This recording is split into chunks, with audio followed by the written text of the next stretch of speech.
One of the greatest expenses incurred by buyers in a real estate transaction is title insurance. And to understand what title insurance covers, you have to understand how the chain of title works. So Kyle, can you talk to us about the chain of title? Sure.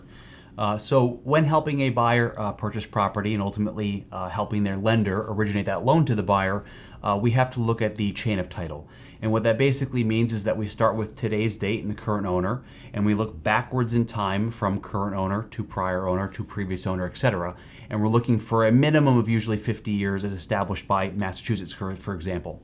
And we're looking to make sure that every time a property is sold, 100% of the ownership interest has been conveyed from that prior owner to the new owner. And we're also looking to see any type of monetary issue that surfaces, usually mortgages, tax liens, executions for unpaid credit cards, etc., that when those monetary issues surface, they are also properly released.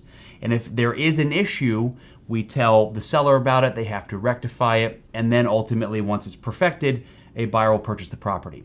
As part of that purchase process, we have to help originate a title insurance policy for that new buyer and their lender, basically ensuring that the title to the property is good and that there's no prior issues with a lack of conveyance, that missing interest wasn't conveyed, or that there's a monetary thing that surfaced that wasn't properly taken care of. So in a transaction that is financed or partially financed by a lender, in that situation, a buyer might have a 20% interest in the property and the lender may be financing the rest, so they would have an 80% interest in the property. How does it work with a title policy to cover both parties or just one party? So critically, the piece of property is a security for the lender. If a borrower doesn't make their payments and the lender has to foreclose, they would use the sale proceeds to make themselves whole. So in a financed transaction, the title insurance policy is mandatory. It's purchased by a borrower on behalf of their lender, covering the lender's loan amount. So for some round numbers, let's say we have a $500,000 property. The borrower has put down 20%. That would be $100,000 of equity, and the lender has made a $400,000 loan. The borrower would be required to purchase a title insurance policy to cover the lender's loan amount. They could purchase an optional policy to protect their equity. So usually most borrowers, for the same reason that lenders mandate the purchasing of title insurance, will purchase an aggregate policy protecting both themselves as borrowers and their lenders for the total purchase price. So the borrower has the opportunity to purchase their own policy, but they are obligated to purchase the policy for the lender.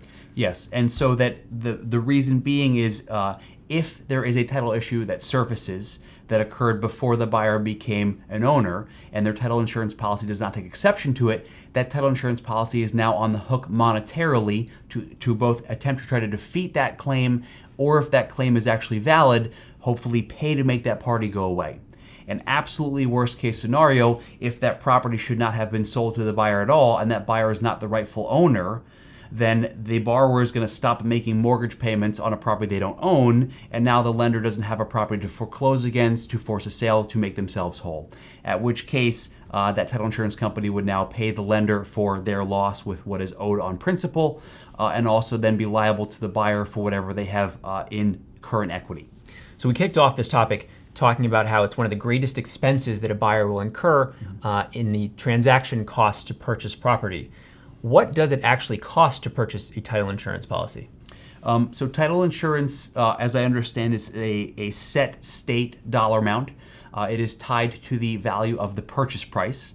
And then once you get above a certain dollar amount, usually in the millions of dollars, then the actual dollar amount becomes maybe negotiable based upon title insurance company to title insurance company. But for your average buyer, the title insurance cost is fixed from insurance company to insurance company. That way you can't have insurance companies preying on certain buyers and increasing rates or inflating rates. So as a general rule of thumb, it is a fixed dollar amount that is tied to the purchase price of the property.